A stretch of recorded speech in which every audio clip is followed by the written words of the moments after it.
Monsieur le Président, Monsieur le Secrétaire général, membres du bureau, distingués délégués. C'est pour moi un immense privilège de me tenir ici, debout devant vous, au nom de tout le peuple ukrainien.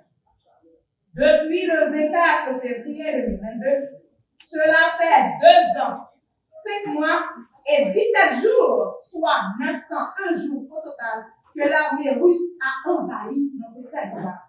Oui, je dis bien envahi, qui aurait pensé que cela existerait encore à notre époque.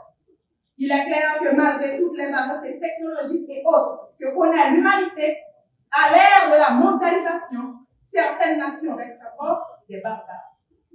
Cependant, laissez-moi vous dire, distingués délégués, que la guerre de la Russie en Ukraine n'a pas commencé il y a 2 ans, mais il y a de cela 10 ans, lorsque en 2014, les troupes russes ont occupé la Crimée, qu'ils ont illégalement annexée et ont occupé des parties de régions ukrainiennes telles que Donetsk et Luhansk, ignorant allègrement la définition de quelques notions de base en droit international telles que territoire et frontières.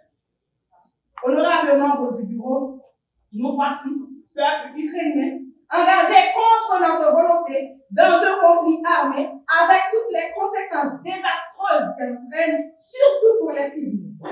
En effet, des millions de personnes ont dû fuir leur foyer en urgence et vivent actuellement dans des conditions précaires.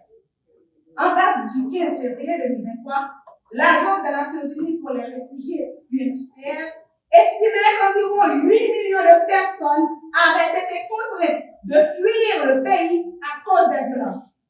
Ainsi, de nombreux Ukrainiens ont dû trouver refuge dans les pays voisins, notamment en Pologne et en Allemagne, qui accueillent à ce jour le plus grand nombre de réfugiés ukrainiens en Europe, ce dont nous leur sommes grandement reconnaissants.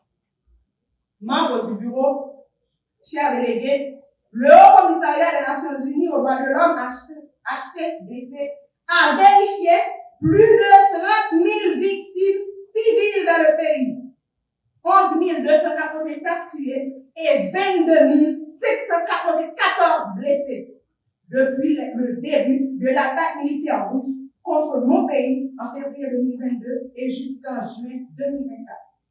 Les familles ukrainiennes sont parfois séparées pendant de longues périodes, provoquant des conséquences psychologiques et émotionnelles importantes. Et qu'elles soient liées à des déplacements sur le territoire ou au-delà des frontières ukrainiennes, ces ruptures familiales laissent les familles, les membres des familles, enfants comme adultes, vulnérables et exposés à de potentiels dangers.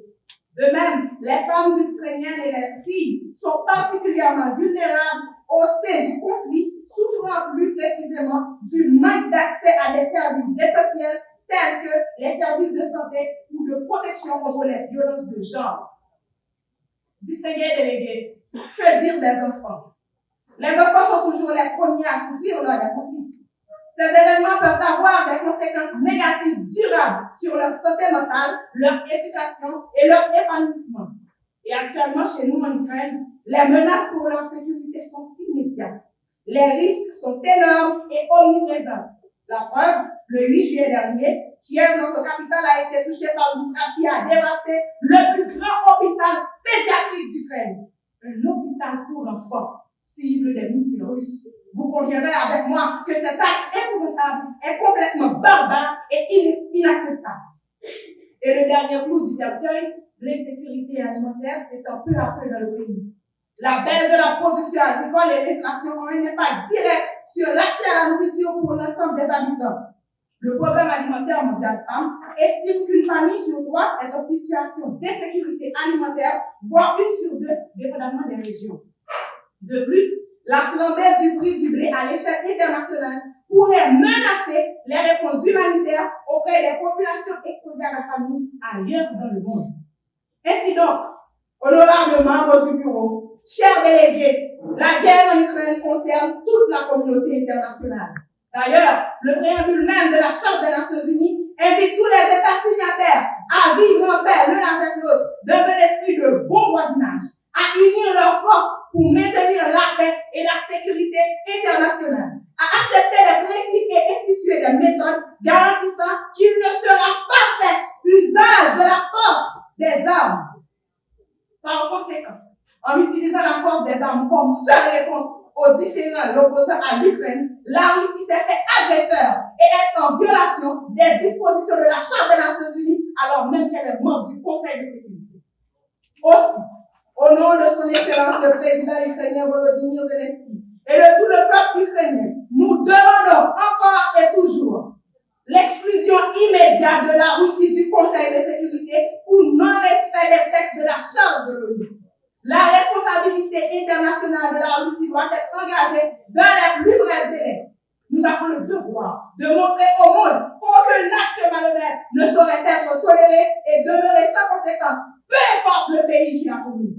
Et le retrait immédiat des troupes russes de notre territoire, car rien ne peut légitimer et justifier la mort de ces nombreux innocents et la peur constante qui règne chez les citoyens ukrainiens se retrouvant dans l'obligation de fuir leur habitation. In fine, nous proposons de trouver une solution pacifique pour le bien-être des deux peuples et du monde entier, comme l'exige la Charte de l'ONU. En effet, nous sommes condamnés de vivre côte à côte comme des frères, sinon nous périrons tous comme des idiots. Nous restons reconnaissants envers le pays qui apporte leur soutien en condamnant les actions terroristes du gouvernement russe et invitons du même coup les délégués présents à s'allier à notre cause, qui est le respect et la protection des droits ukrainiens en tant que personne et le respect du droit à l'autodétermination du peuple ukrainien. Merci.